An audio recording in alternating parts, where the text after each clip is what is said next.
ancient hieroglyphs reminiscent of today's devices? Were these the imaginations of the ancient Egyptians, or were they reality? Well, first of all, they are found in the abydos temple of Seth in ancient Egypt. The abydos temple of Seth.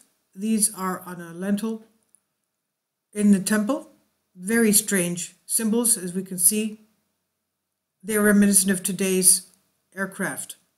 And we shouldn't be surprised. If you see the video before this one, they knew of the Earth's center of mass, longitude, the greatest latitude and longitude. The Giza pyramid was built right on there, on the same exact location of the numbers of the speed of light in meters per second. How did they know that?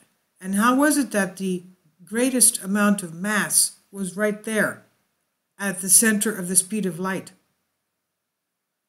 They had amazing technology. But this is one of the temples that was saved by Pharaoh Nectanebo of Egypt. He had given instructions to destroy pagan temples, but not this one, because he said this was the exact location of where the quote-unquote star gods came to land in Egypt. Abydos temple, right here. We shouldn't be surprised. We have the Tully papers, the Tully papyrus, telling us that the pharaoh, one of the last pharaohs of Egypt, had witnessed an extraterrestrial space beings that he called the overlords of Egypt landing at the Giza plateau. He was frightened, terribly frightened, and in awe of them, and he called them his lords. And we should remember also that we recently made a video on the Chinese pyramids, and they have their legends and mythology saying that the first emperors of China were actually the offspring of these quote-unquote star people or sky gods that landed in those areas of China where they built the pyramids, the Great White Pyramid being one of them, and they have hundreds of pyramids in China as well. And that the first emperors of China were the offspring of these star people. Now, what about these things? More specifically, the team of German and Russian researchers discovered that this focuses electromagnetic energy on the chambers of the Great Pyramid, for example, gathering it below the surface, where the so-called unfinished chamber of the Giza pyramid is located. And it's not just in Abydos, where we have this frieze of the hieroglyphs of ancient advanced technology. If we go south of Abydos, the findings in the ancient Greek city of Dendera, Egypt, we find sculptures that refer to idiosyncratic light bulbs, the Dendera light bulbs. Perhaps the most characteristic of all hieroglyphs are those found in the temple, though, of the Abydos here, where we have these hieroglyphs of the flying aircraft.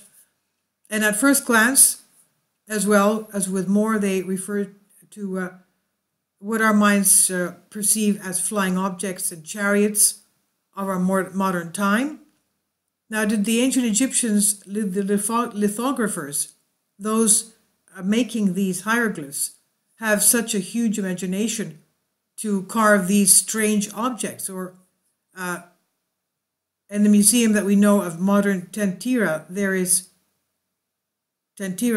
a representation of an ancient lamp, Dendera, the Dendera light bulb, which is put into operation, and isn't that weird? Ancients having the knowledge of electricity. Modern research at the Great Pyramid of Giza in Egypt claims that it gathered energy that focused on a specific point. And also, the layout of some archaeological sites directly refer to advanced electronic system boards. Is that another coincidence? The layout of the sites refers to, or they look like advanced electronic system boards. The way they put those little and small and big pyramids, amazing.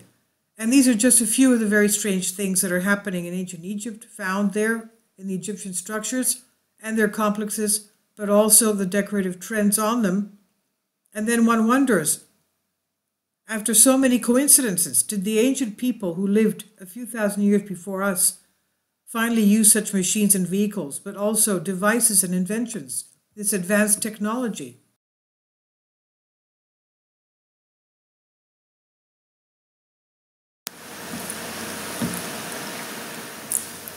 If you'd like to join me on my Patreon account, you will hear content not covered by mainstream media.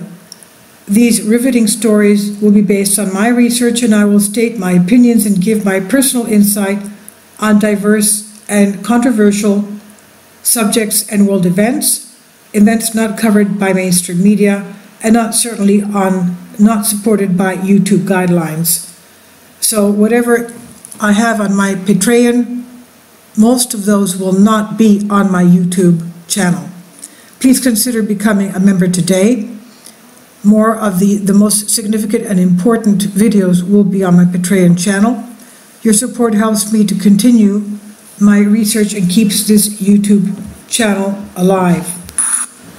And we depend on your support, your generous charity, because we help economically challenged families here in Athens, Greece, in Kapota, and we also help the young generation with university tuition and the community around our church. Thank you.